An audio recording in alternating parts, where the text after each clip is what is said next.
करें घड़ी की या क्लॉक की, तो इससे रिलेटेड अगर आप देखेंगे तो मैक्सिमम 4 पॉसिबिलिटीज़ बनते हैं क्वेश्चंस की, कि 4 प्रकार के प्रश्न आ सकते हैं।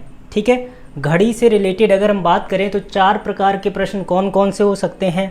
एक तो बेटा प्रतिबिंब अर्थात इमेज से लेकर क्वेश्चन आपका एग्जामिनेशन में पूछा जा सकता है। अब इमेज में 2 तरीके के प्रतिबिंब बन सकते हैं, एक तो दर्पण प्रतिबिंब जिसे आप मिरर इमेज के नाम से जानते हैं, और दूसरा वाटर प्रतिबिंब अर्थात वाटर इमेजेस जिसे आप जल चित्र के माध्यम से जानते हैं। इसके बाद हो सकता है आपसे टाइम देकर एंगल पूछ ले अर्थात कोण पूछ ले कि भाई 7:30 बजे घड़ी की घंटे और मिनट वाली सुइयों के मध्य कितने अंश का कोण होगा, या फिर आपको कोण देकर समय भी एग्जैक्ट पूछ सकता है कि इस समय घड़ी की सुइयों में 90 डिग्री का कोण बन रहा है तो 2 और 3 के बीच वह एग्जैक्ट टाइम क्या होगा। तो इस तरीके के भी सवाल पूछ सकता है। और इसके साथ ही साथ बेटा आपसे जो एग्ज़ाम में क्वेश्चन पूछा जा सकता है वो एरर से लेकर जब घड़ी आगे पीछे हो जाती है, तो यह 4 प्रकार के मोस्टली प्रश्न पूछे जाते हैं। तो आज हम लोग जो है वो चर्चा करेंगे इमेज से रिलेटेड क्लॉक के जितने भी सवाल आते हैं उन पर चर्चा करेंगे। तो सबसे पहले आप देख सकते हैं कि इमेजेस की बात करें तो 2 प्रकार के प्रतिबिंब बन सकते हैं, एक तो दर्पण प्रतिबिंब और दूसरा जल प्रतिबिंब। तो सबसे पहले हम प्रारंभ कहाँ से करेंगे बेटा, प्रारंभ हम करेंगे मिरर इमेज से। और मिरर इमेज की अगर हम बात करें बेटा तो आप सभी जानते हैं कि मिरर इमेज में टॉप और बॉटम में कोई परिवर्तन नहीं होता है, यानी वो फिक्स बने रहते हैं। वट लेफ़्ट और राइट चेंज हो जाता है, अर्थात आप देखें तो आपका लेफ़्ट जो होगा एक्चुअल में मिरर में वो राइट हो जाएगा, और जो एक्चुअल में राइट होगा वो लेफ़्ट हो जाएगा। आप यह कह सकते हैं कि इसको हम हॉरिजेंटली डिवाइड कर सकते हैं, अर्थात आप देख सकते हैं कि ये वाला पोर्शन इधर आ जाएगा और ये वाला पोर्शन इधर आ जाएगा। अर्थात अगर हम इसको लेफ़्ट माने और इसको राइट माने तो बेटा होगा क्या, अगर हम इसका दर्पण प्रतिबिंब देखेंगे तो इधर राइट हो जाएगा और इधर लेफ़्ट हो जाएगा। यह आप अच्छी तरीके से जानते हैं, सभी बच्चे इसको अच्छी तरीके से जानते हैं। तो अब अगर देखते हैं कि अगर हमने एक छोटा सा इमेजिनेशन किया कि किसी घड़ी में सपोज करिए 9 o'clock का टाइम हो रहा है, 9 बजा है, और आपसे यह पूछा जाए कि इस घड़ी में अगर इसको दर्पण में देखा जाए, मिरर में देखा जाए तो क्या टाइम होगा। तो आप देख सकते हैं कि जैसा कि मैंने अभी आपको बताया टॉप और बॉटम में कोई परिवर्तन नहीं होगा। तो ये वाली जो सुई है ये लेफ़्ट की तरफ है तो किधर हो जाएगी, राइट की तरफ, अर्थात यह 3 की तरफ हो जाएगी। ठीक है बेटा, नंबर्स को कंसीडर नहीं करेंगे, नंबर भी बेटा चेंज हो जाते हैं दर्पण में, उल्टे दिखाई देंगे। बट यहाँ पर डॉट आप मान के सकते हैं कि ये डॉट हैं, सभी ये क्या है बेटा, डॉट हैं। तो ये कितना बजा देगी, अब 3 पे आ जाएगी छोटी वाली सुई, और अभी मैंने बताया था कि टॉप और बॉटम में कोई परिवर्तन नहीं होगा, तो यह 12 पे है तो 12 पे बनी रहेगी। अर्थात अगर आप देखें अगर एक्चुअल टाइम 9 बज रहा है तो इसी का दर्पण अगर प्रतिबिंब देखा जाए तो इसी के दर्पण प्रतिबिंब की बात करेंगे बेटा तो यह कितना बजा होगा, यहाँ पर 3 बजाएगा। बात समझ में आई या नहीं आई बेटा। इसका मतलब क्या हुआ कि जो 9 है बेटा ये किस में परिवर्तित हो जाता है, यह 3 में परिवर्तित हो जाता है। अगर हम देखेंगे 9 बज रहा है तो कितना बजा दिखाई देगा, 3 बजे आपको दिखाई देगा। अगर हम इसी तरीके से 10 की बात करेंगे, अगर घंटे वाली सुई 10 पर है, 10 बज रहा होगा तो हमें इमेज क्या दिखाई देगी, 2 बजे का इमेज दिखाई देगा। अर्थात घड़ी में मिरर में कितना दिखाई देगा, 2 बजने का। अगर हम यही बात करें 11 बजे की बात करें बेटा, अगर घड़ी में 11 बज रहा है तो आप कहेंगे जो दर्पण है उसमें कितना बजा होगा, उसमें 1 बज रहा होगा। और इसका रिवर्सिबल भी है, अगर हम देखें दर्पण प्रतिबिंब में 2 बजा होगा तो एक्चुअल टाइम क्या होगा बेटा, तो एक्चुअल टाइम 10 बज रहा होगा। यानी एग्जैक्टली आप कह सकते हैं कि अगर एक्चुअल टाइम 9 बज रहा है तो दर्पण प्रतिबिंब में 3 बजा होगा, और अगर दर्पण प्रतिबिंब में बेटा कितना है, 3 बज रहा है, तो एक्चुअल टाइम कितना होगा, 9 होगा। या आपसे यह कहा जा सकता है कि दर्पण प्रतिबिंब में 9 बज रहा है तो एक्चुअल टाइम क्या होगा, 3 होगा। ठीक है बेटा, 3 o'clock बज रहा होगा। तो यह छोटी सी इमेजिनेशन है, अर्थात आप देख सकते हैं कि 9 का 3 हो जाएगा दर्पण में, और 10 का 2 हो जाएगा, 2 का 10, इसी तरीके से 11 का 1 दिखाई देगा और 1 का 11 दिखाई देगा, 8 का 4 दिखाई देगा। यानी अगर 8 बज रहे होंगे बेटा तो यह कितना दिखा देगा, 4 बजे दिखाई देगा। अगर 7 बज रहे होंगे तो ये कितना दिखाई देगा बेटा, 5 बजे दिखाई देगा। और अगर 6 बज रहे होंगे बेटा तो 6 का 6 o'clock ही दिखाएगा। तो यह चीज़ आप ध्यान रखिएगा कि जब भी हम मिरर इमेज की बात करेंगे तो मिरर इमेज में क्या होगा, लेफ़्ट और राइट चेंज होता है, टॉप और बॉटम में कोई परिवर्तन नहीं होता है। अगर हम आपसे यह कहें कि किसी घड़ी में एक्चुअल टाइम कितना हो रहा है, 8:20 हो रहे हैं। कितना टाइम हो रहा है बेटा, 8:20 हो रहे हैं। तो दर्पण में क्या टाइम होगा, यानी उसकी मिरर इमेज क्या होगी।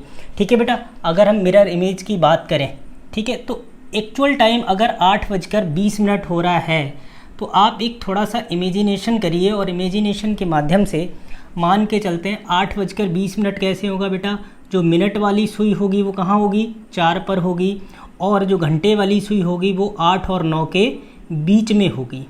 ठीक है बेटा, कहाँ होगी, तो ये 8:20 मैंने दिखाया। तो आप ध्यान रखिएगा, जब इसका हम देखेंगे क्या, जब हम इसका देखेंगे मिरर इमेज, तो आप ये बताइए मिनट वाली सुई एक्चुअल में 4 पर है, तो जैसे ही हम इसका दर्पण प्रतिबिंब देखेंगे तो 4 वाला उठ के कहाँ पहुँच जाएगा, 8 पे पहुँच जाएगा। यानी मिनट वाली जो सुई होगी वो कहाँ पे हो जाएगी बेटा, 8 पर हो जाएगी। इतनी चीज़ क्लियर हुई। इसका मतलब क्या हुआ, कितना भी बजा हो तो मिनट कितने होंगे हमारे, 40 मिनट होंगे। तो यह तो हमें पता हो गया कि मिनट कितने होंगे, 40 होंगे। लेकिन अब घंटे की बात करें तो घंटा क्या होगा, तो आप ये बताइए, अगर यह सुई घंटे वाली 8 पर होती, अगर घंटे वाली सुई 8 पर होती तो दर्पण में हमें कितने पे दिखाई देती, तो दर्पण में बेटा हमें 4 पे दिखाई देती। और अगर यही सुई एक्चुअल में 9 पर होती तो दर्पण में हमें ये 3 पे दिखाई देती। लेकिन यह बेटा 8 और 9 के बीच में है, तो यह सुई भी बेटा कहाँ होगी, 3 और 4 के बीच में होगी। अर्थात इस तरीके का टाइमिंग दिखाया जाएगा। तो यह टाइम कितना होगा, 3:40। ठीक है बेटा, 3:40। लेकिन इस तरीके से अगर हम इमेजिनेशन करने बैठ जाएंगे एग्ज़ामिनेशन में, तो एग्ज़ामिनेशन में जब हम इस तरीके के प्रश्नों को हल करेंगे तो बहुत ज़्यादा समय लग जाएगा। ठीक है, 1 मिनट रुकिए बेटा, आवाज़ में थोड़ी गड़बड़ आ रही है। चलिए आगे बात करते हैं, थोड़ी सी दिक्कत आ रही थी उसकी वजह से। ठीक है, तो अब हम अप्रोच क्या करेंगे एग्ज़ामिनेशन में। जब हम एग्ज़ामिनेशन हॉल में बैठे होंगे तो हमने अगर घड़ी बनाना प्रारंभ कर दिया तो बहुत ज़्यादा टाइम हमारा वेस्ट हो जाएगा। ठीक है, तो इसके लिए बेटा एक महत्वपूर्ण ट्रिक है कि अगर कभी भी आपको एक्चुअल टाइम से कहाँ जाना हो, एक्चुअल टाइम से आपको जाना है मिरर इमेज में, या मिरर इमेज से एक्चुअल टाइम बताना है, तो एक चीज़ याद रखिएगा कि जो भी समय हमें दिया गया है, ठीक है, गिवन टाइम को हम क्या करेंगे, 12 o'clock अर्थात 12 बजे से, या 12 को बेटा और किस तरीके से लिखा जा सकता है, अगर हम 1 घंटे उधार लें तो 1 घंटे का मतलब बेटा 1 घंटे में कितनी मिनट होती हैं, 60 मिनट होते हैं। तो इसको हम लिख सकते हैं 11:60। 12 से या 11:60 से क्या कर देंगे बेटा, दिए गए समय को घटा देंगे, और घटाने पर जो उत्तर प्राप्त होगा वही हमारा इमेज, मिरर इमेज का जो टाइम होगा वो होगा। ठीक है, तो अगर हम बात करें बेटा, देखिए जैसे अगर घड़ी में 9 बजे हैं तो 9 में से हमने 12 में से 9 घटाया तो कितना आ गया, 3 आ गया। अगर 3 बज रहा है तो 12 में से 3 घटाया कितना आ जाएगा, 9 आ जाएगा। बस बेटा यहीं से ये ट्रिक निकल के आई है, तो आप अच्छे से समझ गए होंगे। ठीक है, तो आगे बढ़ते हैं, देखते हैं कि जैसा कि अभी हमने इसको इमेजिनेशन से किया था कि 8:20 का दर्पण प्रतिबिंब क्या होगा, तो 8:20 बेटा इसमें मिनट भी है। अगर एक्चुअल टाइम होता तो हम 12 से घटा देते, अब 12 से ये घटेगा नहीं तो हमने इसको इस फॉर्मेट में लिख लिया 11:60 से। तो 11:60 से घटाएंगे 8:20 को, तो 0 से 0 गया 0, 6 में से 2 गया 4, ठीक है बेटा, 11 में से 8 गया 3। तो अभी टाइम कितना निकल के आया, 3:40। तो 8:20 का मिरर इमेज क्या होगा, 3:40 होगा। इसी तरीके से दूसरे एग्जाम्पल की तरफ बढ़ते हैं। ठीक है, इस एग्जाम्पल में बताइए, अगर टाइम इस तरीके का दे दिया जाए आपको तो प्रॉब्लम हो सकती है कि 3:25 सही 2/3 3 का दर्पण प्रतिबिंब अर्थात मिरर इमेज क्या होगी, तो इसका इमेजिनेशन हम नहीं कर सकते। तो इसको बेटा क्या करेंगे, इसको हम फिर से 1160 से घटा देंगे। लेकिन बेटा यह सही बटा में है, तो इसके लिए आप एक काम कर सकते हैं कि इस 60 को बेटा हम ऐसे लिख सकते हैं, इस 60 को हम लिख सकते हैं 11:59 और 1 मिनट अलग लिख दिया हमने। ठीक है, क्यों लिखा अभी मैं बताऊंगा। अब यहाँ पे लिखा घंटे के नीचे घंटे, ठीक है, और मिनट के नीचे मिनट। अब ये कितना है 2/3 यहाँ पे लिख दिया। अब देखिए बेटा इसको घटाएंगे कैसे। सबसे पहले 1 में से 2/3 घटाइए, तो 1 - 2/3, ठीक है। तो 3 एकम 3, 3 में से 2 जाएगा तो कितना बचेगा, 3 में से 2 जाएगा तो बचेगा 1। यानी अगर हम इसको घटाएंगे 1 में से 2/3 तो आ जाएगा 1/3। ये तो इतना आ गया, ये चीज़ समझ में आ गई। ठीक है, अब ये सिंपल सा घटा लीजिए। 9 में से 5 गया 4 बचेगा, और यहाँ अगर हम बात करें 5 में से 2 गया तो 3 बचेगा, ठीक है, और 11 में से 3 गया तो कितना बचेगा 8। यानी बेटा एक्चुअल टाइम अगर 3:25 सही 2/3 मिनट है तो मिरर इमेज क्या बनेगी 8:34 सही 1/3। ठीक है बेटा, इतना टाइम हुआ होगा। ठीक है, तो ये घटाने का शॉर्ट ट्रिक है, आप आराम से कर सकते हैं। इसीलिए मैंने एक दूसरा एग्जाम्पल भी लिया है कि 7:46 सही 7/11 का अगर आपको दर्पण प्रतिबिंब देखना है, दर्पण प्रतिबिंब बताना है, तो फिर से आप वही काम करेंगे, इसको 1160 से घटाएंगे। अब 1160 को हम इस तरीके से लिखेंगे 11:59 और 1 मिनट अलग, क्योंकि 1 से हमें यह 7/11 घटाना है। तो इसके नीचे लिख देंगे 7:46 सही बेटा कितना हो जाएगा 7/11। ठीक है, तो अब आप घटा के बताइए इसका आंसर क्या होगा। ठीक है, तो सबसे पहले हम क्या करेंगे 1 से 7/11 घटाएंगे, 1 - 7/11। अब देखिए मौखिक भी कर सकते हैं, क्योंकि 11 का एकम 11, 11 में से 7 गया तो कितना बचेगा बेटा, यहाँ तो बचेगा 4 और नीचे कितना बच जाएगा 11। तो आप डायरेक्टली इस चीज़ को समझ सकते हैं कि जो अंश है बेटा, अंश को हर से घटा देते हैं और वही हमारा नया अंश बन जाता है। यानी यह 4/11 हो गया। अब इसको सिंपली हम घटा लेंगे तो टाइम क्या होगा आप बताइए। देखिए ये तो आ जाएगा 4/11 तो आ ही जाएगा। अब 9 में से 6 घटाएंगे तो कितना बचेगा 3, और 4 में से बेटा 5 में से 4 घटाएंगे तो कितना आ जाएगा 1 आ जाएगा, और इधर 11 में से 7 गया तो बच जाएगा 4। यानी एक्चुअल टाइम या मिरर इमेज हमारी क्या बनेगी 4 सही 4:13 सही 4/11 मिनट, 4:13 सही 4/11 मिनट। आई होप इस तरीके के सवालों की जब आप प्रैक्टिस करेंगे तो आपको ये मौखिक घटाना आ जाएगा, इसमें कोई बड़ी बात नहीं है, कोई बड़ी दिक्कत नहीं है। अभी मैं अगर टाइम मिलेगा तो आगे आपको और समझा दूंगा। अगर by the way time format हमारा 24 घंटे वाला दिया हो, जैसे 20:35 का दर्पण प्रतिबिंब क्या होगा, तो बेटा हम टाइम को कंसीडर 12 आवर्स के रूप में ही करेंगे, 12 घंटे को ही लेकर चलेंगे। लेकिन अगर कहीं ऐसा है तो इसका मतलब आप सभी जानते हैं, इसका मतलब क्या हुआ बेटा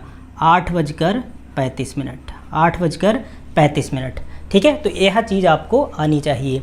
अगर नहीं आती है तो फिर इस 12 की जगह पे आप क्या कर लेंगे, इसकी जगह पर 24 कर लेंगे, और इसकी जगह पर फिर बेटा क्या हो जाएगा 23 घंटा 60 मिनट। लेकिन यह उचित नहीं है, हम 12 आवर लेकर ही चलेंगे, 12 आवर लेकर ही चलेंगे, उसी के आधार पर करेंगे। तो बेटा इसको किस में से घटा देंगे 11:60 में से कितना घटाना है 8:35 आप क्या करेंगे माइनस कर देंगे, तो 10 में से 5 गया बेटा कितना बचेगा 5, यहाँ बचा 5 में से 3 गया तो 2 बच जाएगा। ठीक है, और यहाँ बचा 11, 11 में से अगर 8 माइनस करेंगे तो कितना बचेगा 3। यानी जो दर्पण प्रतिबिंब बनेगा वो क्या बनेगा 3:25 मिनट। या फिर जो अभी मैंने जैसे बताया था कि अगर आप इसको यहाँ से भी घटा सकते थे 23:60 से, तो बात वही होगी बेटा, यहाँ से 20:35 को घटाना है। तो आप देख सकते हैं ये तो 25 बचेगा, ये अभी घटाया था, 23 में से 20 गया तो ये कितना हो गया 3:25 मिनट।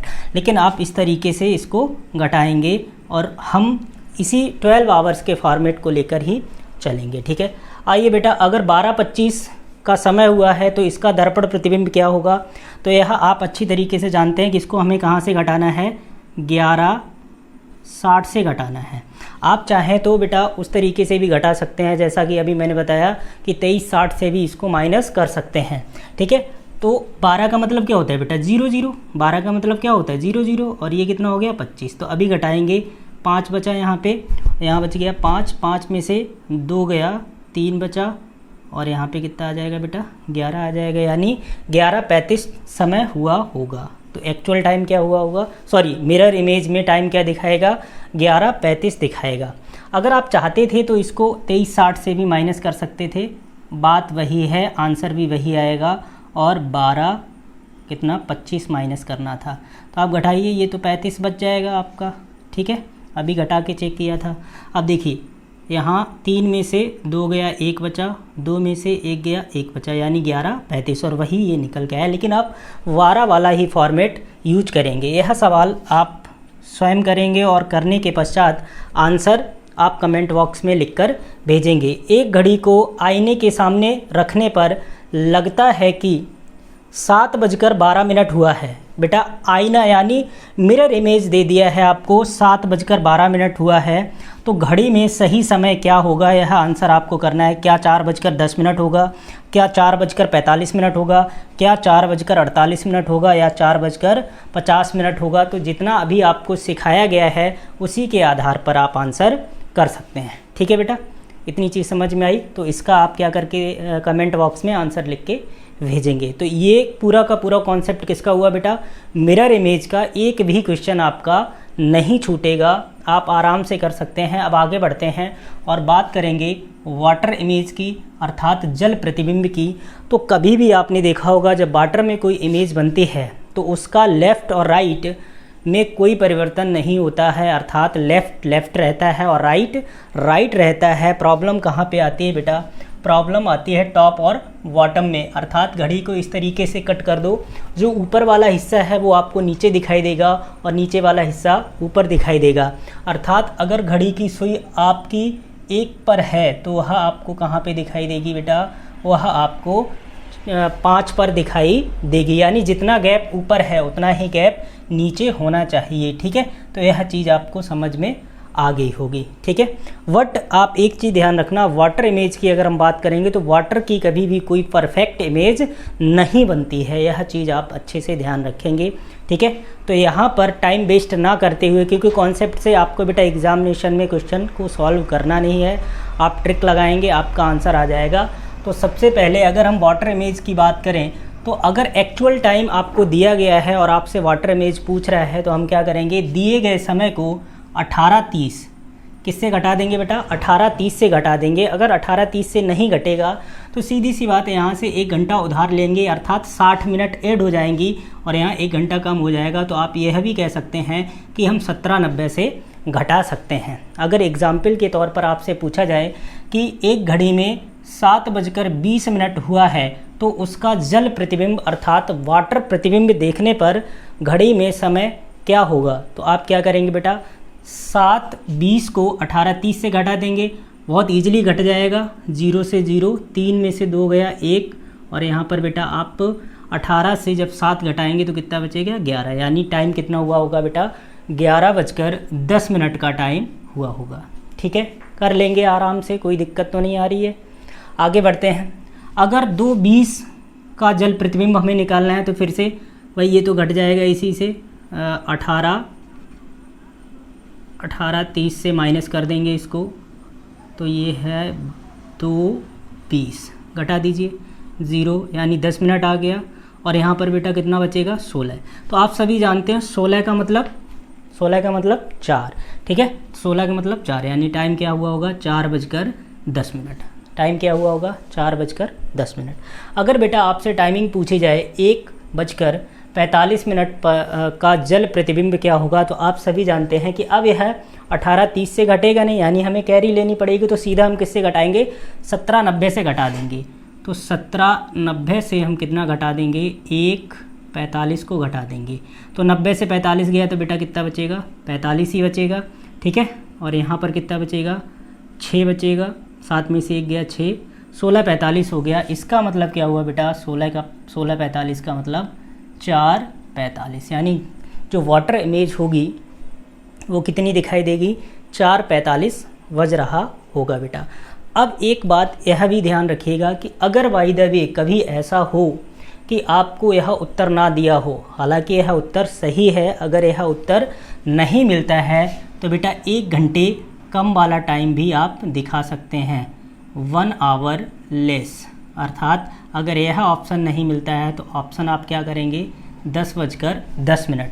अगर दोनों दिए गए हैं तो यही वाला आपका आंसर सही होगा। इसी तरीके से अगर 4:10 ऑप्शन नहीं मिलता है तो उत्तर क्या हो सकता है, 3:10, यानी 1 घंटा आपको माइनस करना है। इसी तरीके से 4:45 उत्तर नहीं दिया होगा तो आपका आंसर क्या होगा, 3:45, क्योंकि मैंने अभी बताया कि जो एक्चुअल इमेज नहीं बनती है उसी के कारण ये प्रॉब्लम आती हैं और एग्जामिनर कभी कभी इसका फ़ायदा उठाने की कोशिश करते हैं। तो आप यह ध्यान रखेंगे, ट्रिक से जितना भी टाइम निकलेगा अगर वह ऑप्शन में नहीं है, अगर है तो फिर तो डेफिनेटली वही आंसर होगा, कोई दो राय नहीं है, ठीक है, दूसरा आंसर नहीं होगा। लेकिन अगर वह ऑप्शन में नहीं दिया गया है तो फिर आप क्या करेंगे, 1 घंटा कम कर देंगे, ठीक है बेटा, 1 आवर को माइनस कर देंगे। अब अगर इस तरीके से दे दिया जाए कि 9:42 का जल प्रतिबिंब क्या होगा, तो सीधी सी बात बेटा, इसको किस में से घटाएंगे, 17:90 से घटा देंगे। तो 9:42 को घटाइए बेटा, 10 में से 2 गया, 8 बचा, यहाँ बचा 8, 8 में से 4 गया तो 4, यानी 48 मिनट हो गया। और अगर हम 17 में से 9 घटाएंगे तो कितना बचेगा, 8 बचेगा, अर्थात 8:48 आपको दिखाई देगा, ठीक है। जैसा कि अभी इस केस में देखा था, अगर इस टाइप का समय दे दिया जाए तो बेटा इसको भी हम किस में से घटाएंगे, भाई 46 है तो 90 से घटेगा, 30 में से तो घटेगा नहीं, तो इसको भी हम 17:90 से घटाएंगे। लेकिन 17:90 से घटाने से पहले आप ध्यान रखिएगा, यहाँ पे सही बटा है तो 90 को हम 1 कम कर देते हैं, 89, और 1 को अलग लिख दिया हमने, ठीक है। अब इसको घटाएंगे 7, 46 और ये हो गया 4/11। तो अभी मैंने बताया था घटाना कितना आसान कर दिया था मैंने, 11 में से 4 घटा दो कितना बन जाएगा, हर 7/11। तो ये तो 7/11 हो गया। अब यहाँ से इसको धीरे से घटा दो, 9 में से 6 गया तो कितना बचेगा, 3, ठीक है।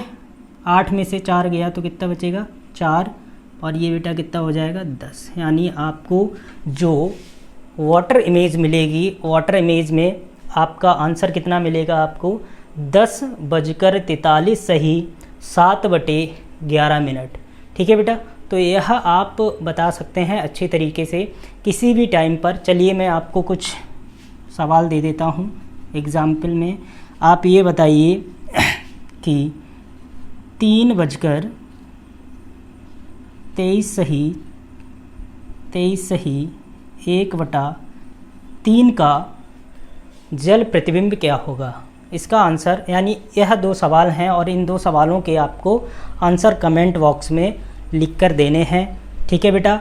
इसके साथ ही साथ आप कमेंट बॉक्स में यह भी बताएंगे कि वीडियो आपको कैसा लगा, रीजनिंग की क्लास आपको कैसी लगी। अगर आपको पसंद आएगी तो कमेंट बॉक्स में ज़रूर लिख के भेजिए। मैं और आगे कंटेंट देने की कोशिश करूंगा। यह क्लॉक का पार्ट 1 था, मैं पूरा टॉपिक पढ़ा दूंगा, पूरी रीजनिंग को कवर करने की कोशिश करूंगा। तब तक के लिए आपसे वही रिक्वेस्ट है कि जिन लोगों ने अभी तक मेरे चैनल को सब्सक्राइब नहीं किया है वो चैनल को सब्सक्राइब कर लें, बेल आइकन को प्रेस कर लें, जिससे कि आने वाले वीडियोज़ का नोटिफिकेशन मिल सके, और अपने दोस्तों में शेयर करते रहें वीडियोज़ को। और वीडियोज़ को बेटा पूरा देखने की कोशिश करें जिससे आपको संपूर्ण जानकारी हो सके। Thank you for watching the video.